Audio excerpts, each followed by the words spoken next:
The Morning Sports Desk, available on demand on Spotify, Apple Podcasts, or wherever you get your podcasts, and WadenaRadio.com. It is the Morning Sports Desk on a Thursday, the 31st of October, Halloween. Ooh. Whoa. Ooh, Whoa. spooky. Very spooky. It's a beautiful day in the neighborhood. All right, I'm out of here. What a spooktacular holiday. Uh-huh.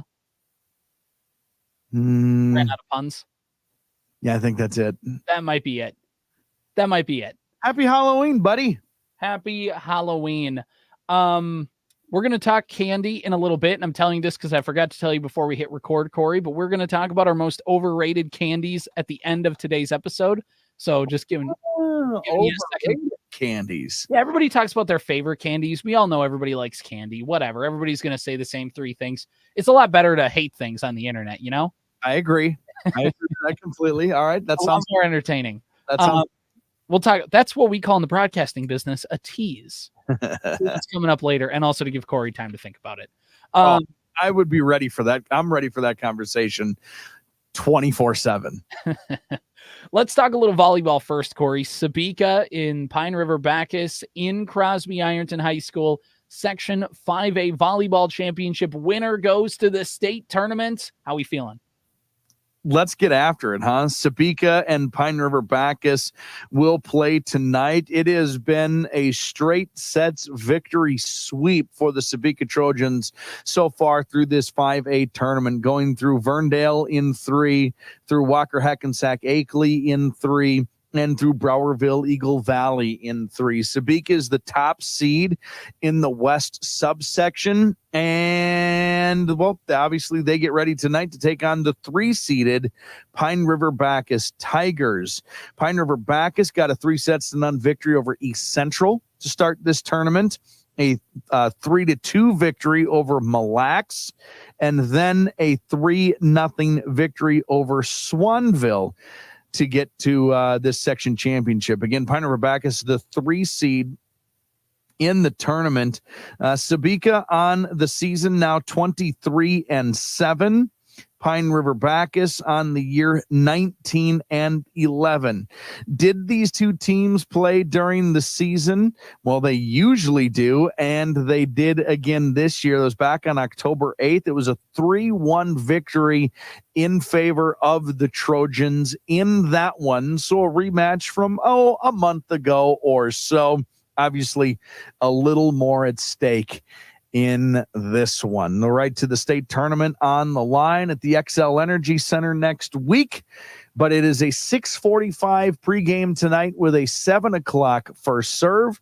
105.9 FM, the Superstation K106, the Superstation K106 app, WadenaRadio.com, live from Dave Galovich Gymnasium in Crosby, Minnesota at Crosby Ironton High School. Booyah Grandma, I believe is the phrase. Let's get it. As they say in Section 5A Championship Volleyball, let's do that Section 5A Championship Volleyball. Cannot wait. Gonna be a good one. Also follow Sports Cow on Facebook for updates as well. Yep. We have some football matchups that we will talk about tomorrow, but hey, those are happening as well. You can follow Sports Cow on Facebook or go to WadenaRadio.com for broadcast schedules, updates, and a whole lot more. Oh yeah. It's going to be a good one tonight in that gym. It'll be an exciting listen and hopefully no spooky shenanigans. The interesting thing will be that both student sections are doing dress up days, right? Like they're going to be doing like the other day, there's no reason to not dress up tonight. It's Halloween. I mean, like, come on. I get doing it on Tuesday in case your team didn't win and you want to make sure you did it because it's still Halloween week, but it's on Halloween.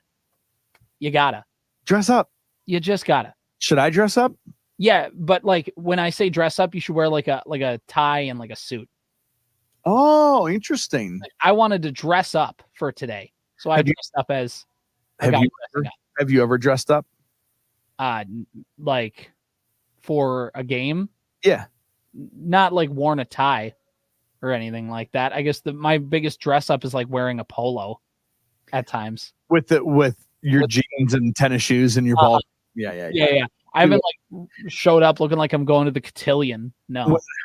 When I was in Montana, he like wore a suit and tie to every game, and he was like, "If you're gonna do a game, we're gonna look professional." And I was like, "Look at me. What about me looks professional?" I mean, there's a fair argument. It's a fair argument of like, hey, you're showing up, you're for work, you're being a professional broadcaster. That being said, we're on the radio, but people can look at you. I'm sitting behind everybody in the press box. Right. Like, it's fine. It's fine. It is. I get it. In theory, it's not a bad motto to have, not a bad code to live by. But shower once every 3 weeks. I try to shave, clean up once every 3 to 7 weeks. You know, I try to wear some sort of station memorabilia or paraphernalia, depending on or propaganda, depending on your perspective of the radio station.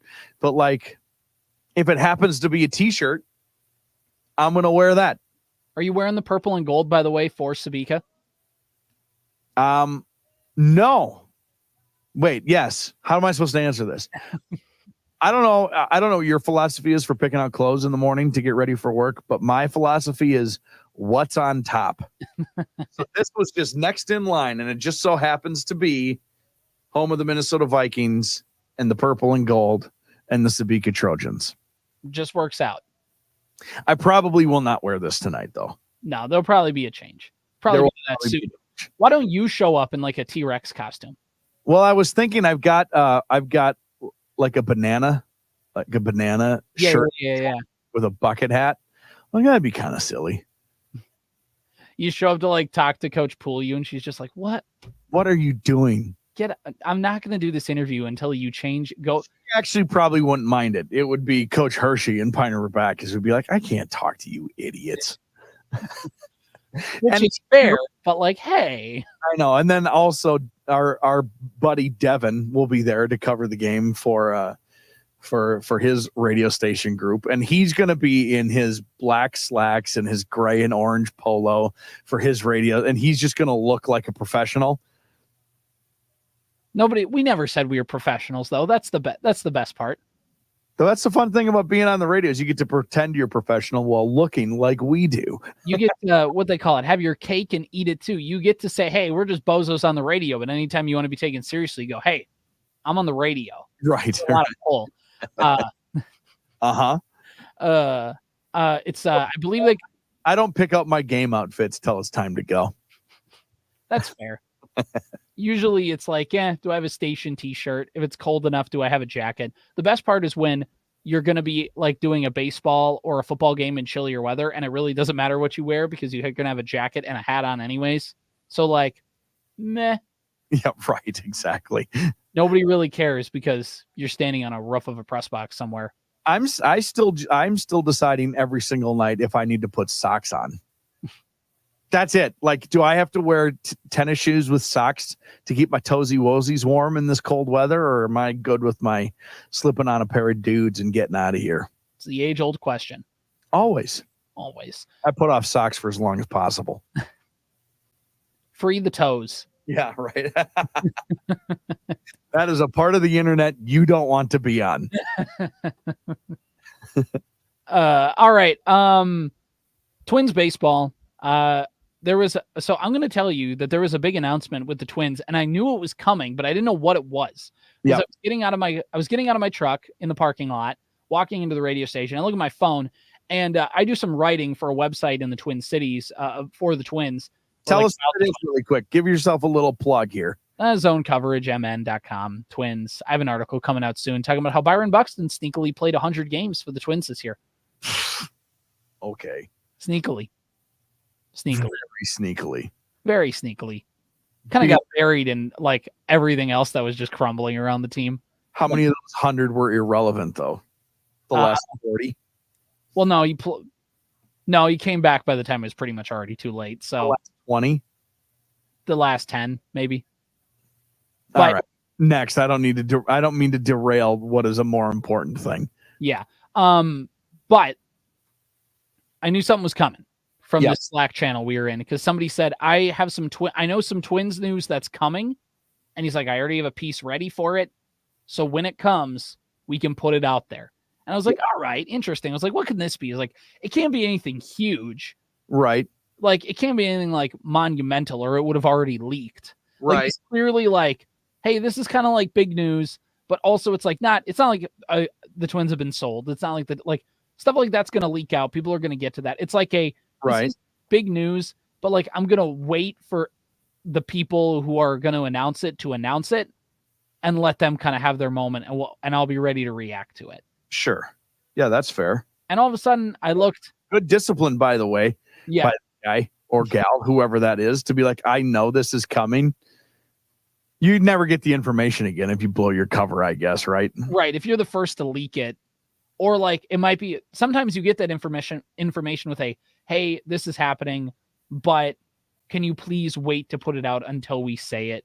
Right. Out of respect. And if it's a situation like the news that came out, it's like, yeah, that's fair. I don't really gain much from this, but it was a good scoop. Alex Kirilloff, Twins first baseman and outfielder, once a first-round draft pick in 2016, the last first-round draft pick of the Terry Ryan era. Yeah. And he was Twins' top prospect, called up at the 2020 playoffs, brought up very soon because they thought he could help. Pure hitter, great hitter in the Twins system.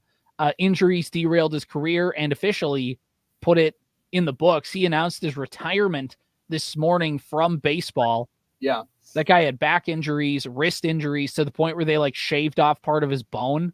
Yeah. It's kind of like I don't know, man. This is like our Hail Mary. Like, they use the term Hail Mary thing to get back on the field. He did everything. And there's a certain point where you're like, is it worth just going through this grind? Is it worth going through all this and to call your retirement? There's also this underlying thing of he was going to get arbitration. And and with the Twins being as payroll strapped as they are, it's not that they didn't want to pay him or keep him around, but I think there's a good chance that he might have just been cut. And it might be like, you know what, if I'm going to get cut and this is an uphill battle and I've been going through a lot of pain, that guy's got a wife and kids. He's like, you know what, it just might be time to be done.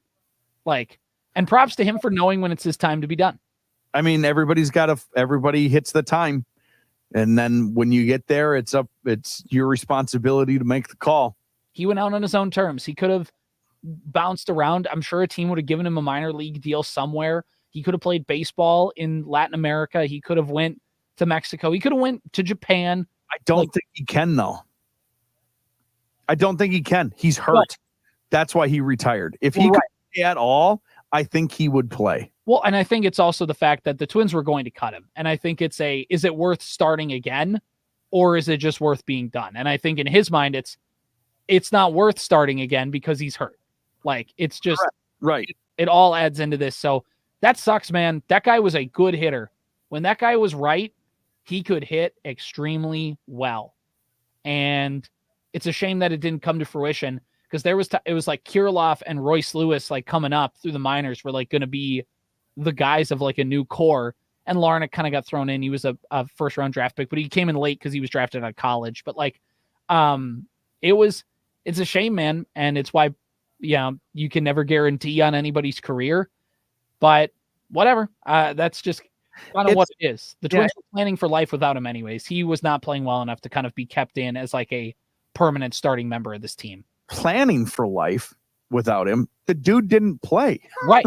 The guy played for 2.5 seasons. They've been they went into this year. This is not a planning process. They have planned for it for the last 2 years. Like he is, he's another guy on the list of these current Twins players who just were not available for this team to play on a regular basis. I know you just mentioned Buxton sneakily played 100 games, but like, that guy just isn't around. Royce just isn't around when he needs to. Correa just hasn't been around when he's needed to be. Kirilloff has not been around. And that is meant as an observation, not as you can't do anything about being hurt. Right. It's not a personal attack. No. He just has been hurt and unavailable for like 2.5 years, 2.5 seasons. So You're right. It stinks. It's too bad. And also, is it like, I'm glad everybody is on the same page on this. Right. Like, I'm going to fight through it. The Twins were probably very honest with him. And like, this is your chance, man. And by the way, these professional organizations are very upfront and forward with their players. Right. My cousin was a really good linebacker in college. He played at Winona State. He was an All-American linebacker, and he didn't get drafted. Partly one of the reasons was because he would have been in the same draft class as Adrian Peterson. One of the reasons he didn't was because he was on the front end of an injury during the combine, and he ran a pretty slow 40. And I remember him coming back from that saying, like, something is wrong. But he got an invite to rookie camp for the Vikings. And on the first day of rookie camp, he blew his hamstring. And they called him into the office that next day, or sent a letter to, there was a letter in his locker or whatever. And it just says, basically it was like, it's time you probably go on with your life. This was your chance. You're injured. Your chances were slim anyway. Right. Whatever. He was obviously a very good football player, and I'm biased and think that there would have been a chance for him somewhere down the line. And he eventually did go play like in the Arena Football League when that was a part of it, when he got healthy, and ended up being a really good, perfect spot for him. But the point is these organizations, when things start to get weird for you, especially with injuries, they don't want to mess around with do we or don't we with these guys. Right. It's so much easier for them to move on, so they will encourage you to move on. Right.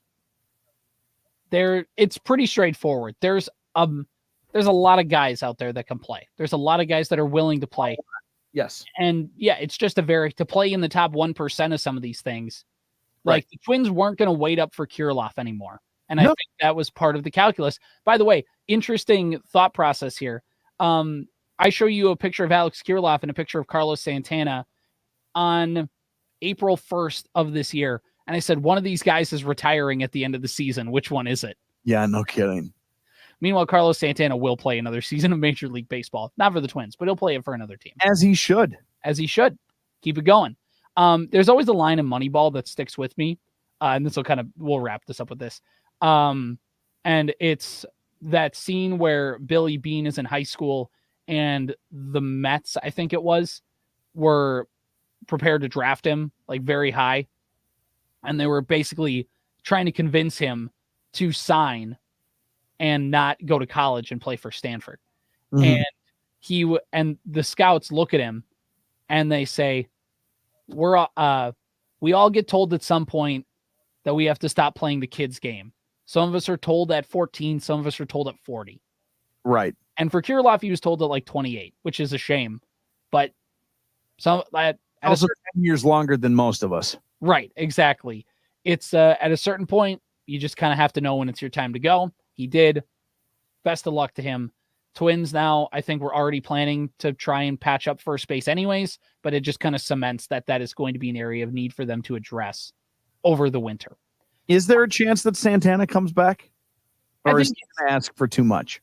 I think there's a chance he comes back, but I think the way that the Twins, outside of Nelson Cruz, when the Twins bring in a guy on like a 1-year deal, they're pretty comfortable with going, cool, that was a productive year. We got what we needed. Well, time to find the next guy. Michael A. Taylor, although they wanted to bring him back, but just they couldn't come to a number. He had a that guy was bad. So, and this is why when you sign an aging veteran to a 1-year deal, there's a reason they got a 1-year deal. Like, let's just see what we can get this year. And so who is it then? Who is the Twins' first baseman? Yeah. I mean, right now, if the season started today, you probably get some kind of platoon of Ed Julian and Miranda. Yeah. Because there's really nobody else who could slot in for the Twins right now, outside of like some prospects that could come up. But if you're looking like just on the guys the Twins have, Jose Miranda against lefties, Ed Julian against righties, but both of them can play first base, but it's not like Carlos Santana is going to be, he's a Gold Glove finalist. Like, you're going to go from that to pretty shaky first base play. And it's not like Kirilloff was a Gold Glover either, but. So the World Series just ended last night. So Uh-huh. we're a year from now. Let's say we're putting a bow on the Twins season. Not that they're going to win the World Series, but like we take the end of the World Series to look back on the Twins. Okay. Ed Julian's the primary first baseman, right? I Over think, Miranda? I think they'll bring somebody in. I think if you had to pick a guy to play more every day, based on this season, it might be Miranda, just because Miranda had a better season than Julian did.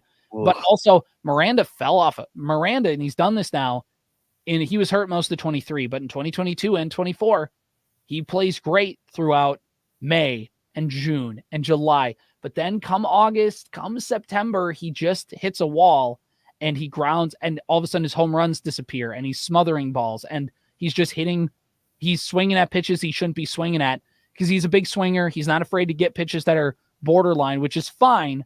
But if you can't put a good swing on them, they turn into ground balls, and ground balls turn into outs because he's not fast. This isn't Metrodome. Smother it, have a 4-foot high, or smother it into the turf, have a 10-foot high bounce, and leg it out. It's not the same era of baseball. So it's Julian, right? The guy we both trust more. But also, he had a pretty bad year and struck out a lot and took a lot of pitches, which is not what you want either. They're on the opposite end of the spectrum. It's like Miranda would like swing and get himself into trouble, and Julian would be too selective and would just have so many strikeouts looking. That's why I think the Twins are they're gonna find somebody, I think. Okay. That's what I think. But I don't know. I've been wrong before. I think there's a chance one of them gets traded this offseason, but that's just more gut speculation than. I mean, they had all those guys last year and didn't trade anybody. Yeah, their payroll is in a weird spot this year. Allegedly. They're in a weird spot. Anyway, to wrap up the show, Corey, we teased it at the beginning. Here we go. You're ready for it. What's the most overrated Halloween candy? Go. Kit Kats. Boo. Off the program. Off. Kit Kats. No way. Fine. This is every time I say this, people get mad at me. People like you misinterpret what overrated means. You think overrated means bad. That's not what overrated means. It means they're not as good as everyone as they're projected to be. Kit Kats are at best okay. There are 300 candy bars I would rather have over a Kit Kat. Now, ask me, have I ever turned down a Kit Kat in my entire life? Have you ever turned down a Kit Kat in your entire life? I'm not a lunatic. They taste good. They're just easily the most overrated candy on the planet. See, and this is where we disagree, because in my mind, I'm a ride or die Kit Kat guy. That's my favorite candy. So, ridiculous take. It's a ridiculous take. My most overrated Halloween candy, and I'm in the same boat as you. I'll eat them. I don't turn them down. It's got to be Reese's. I'm just not. Peanut butter cups? Yeah. That's interesting. So, but and we need to clarify some things here. You don't like ranch dressing? You're not like a ranch dressing guy? No. You are pretty like vanilla when it comes to your food choices, typically, right? Yeah, for lack of a better term, yeah. So here's what I think. It's the safest answer to say Reese's peanut butter cups, because so many people think that they're that good, right? It's just the easy to be like, it's overrated because it can't possibly be the best candy. Right. But it's like probably a top 5 all time. So well, it might be overrated from it's not the best candy ever to it's the 5th, but it's still a top 5 candy ever. It's more, no, that's not the discussion. But the discussion is more of like, when I, as a kid, if I were to go trick-or-treating today, I'd get so many Reese's peanut butter cups and be like, I'm not going to, like, there's so many of them. Oh, yeah, you're wrong for sure. Like, you're 0 for 2 today, CJ. I'm sorry. I'm sorry to ruin your game. This is terrible. That's the first things I'll eat. It's just so much peanut butter, man. It's so much. And I love peanut butter, but it's just it's a lot. So what are you skipping over, or what are you going to when you're skipping over the peanut butter cups? I mean, obviously, like, again, I said Kit Kat. Snickers, obviously, are a good one. It's hard to have an opinion on, like, Milky Way and Three Musketeers. It's hard to call them overrated because how many people are like, give me that Three Musketeers bar. Perfectly rated. Those Three Musketeers, I love them, by the way. Three Musketeers, Butterfingers, Baby Ruths, I love them.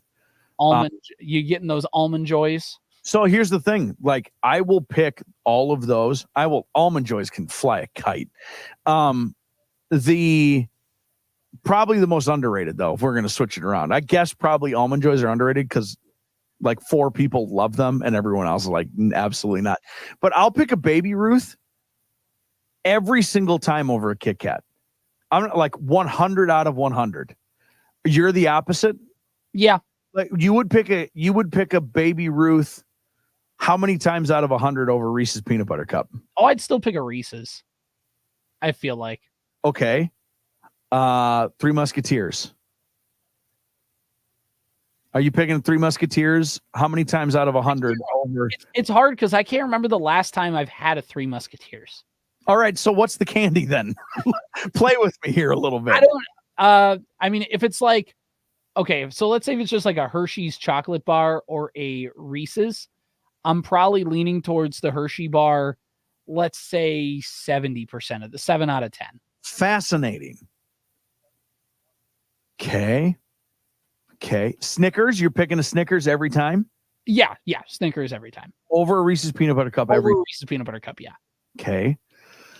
Did we do the Baby Ruth? Did we do Butterfinger? You picking Milky Way every single time? 100? No, it'd probably be about a 50-50 with Milky Way and Reese's. 100 grand?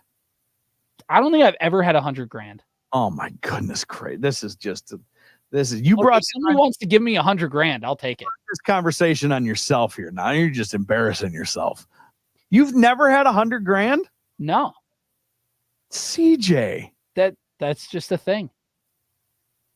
So is it your goal now to make it the rest of your life without trying 100 grand? Kind of. There's just some things in life that I haven't done yet that it's like, let's see how far I can drag this out. You don't want to be that guy. You don't want to be the 50-year-old guy who's like, man, just not for me. That's not who you want to be, is it? I don't know. Is it kind of making it sound like a character flaw? It's not yet, but it could be. I'm stunned by this. Okay. Sour Patch Kids. You picking Sour Patch Kids every single time? No, I'd probably lean more towards Reese's than Sour Patch Kids. This is fascinating. I'm not like, I will eat sour candy, but I've never been like a sour. No, I'm with you on this, by the way. Like I get that. Maybe we need to, I think we're focusing too much on chocolate, because if we're talking most overrated candy, Sour Patch Kids might be kind of creeping in there. Yeah, I think they're fine. But I don't go to candy very often. Like I'll eat some Starburst, I'll eat some Skittles, M&Ms. Like I'll go those routes. But yeah, I'm not picking Sour Patch Kids or Swedish Fish. I think Swedish Fish kind of stink. No, they're bad. They're really bad. You're just chewing on paste. Is that our answer? Swedish Fish and Sour Patch Kids. Yeah. Yeah, I think we came to it. I think Swedish Fish is the most overrated candy. Swedish Fish, yes. Yep. I think so. To the Swedes or fish. Yeah. Or you know what? Offense to them both. Who cares? Yeah. Screw you, Sweden. Yeah. Okay. One last candy debate and then we'll wrap it up. Okay.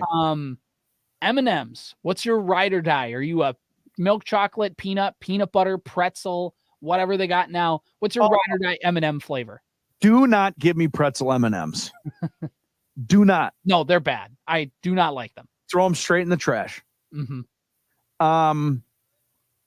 I don't have a ride or die M&M because I will discriminate except for pretzel. I discriminate hard against pretzel M&Ms. Okay. Peanut M&Ms, I'll just embarrass myself. Regular M&Ms, it's just I drink them. It's not even like you open up the bag and you drink them out of the bag. That's just how you eat regular M&Ms. Peanut butter M&Ms, dope. Are we still using that word? I love peanut butter M&Ms. See, those are I'll eat them forever and ever and ever. I agree with you. Don't have any complaints there. How about I remind you, as a kid, did you ever get M&M minis, like in those little tubes? And they're so, as a kid, like they were so good because you could just slam them. Very drinkable. Very drinkable. You don't even really have to chew those things because if it's a hot summer day, they're just going to melt already. Yeah. Yeah, M&M minis are going to be like if we're just going based off nostalgia purposes, M&M minis are going to take the cake. Yeah, if you're going to make me pick, I would pick just regular. Just a regular M&M. Although peanut M&Ms might be my number 2 because here's the thing though about peanut M&Ms. Did you say peanut butter? Peanut.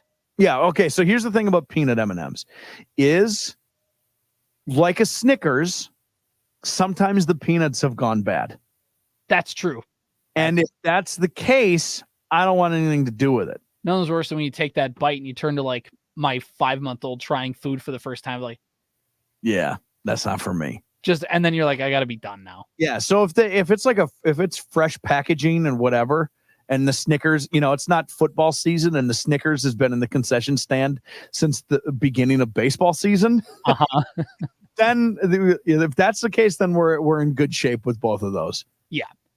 All right, that's going to do it. Let's end on a high note. This has been the Morning Sports Desk on Halloween. We'll see you guys next time. The Morning Sports Desk, available on demand on Spotify, Apple Podcasts, or wherever you get your podcasts, and WadenaRadio.com.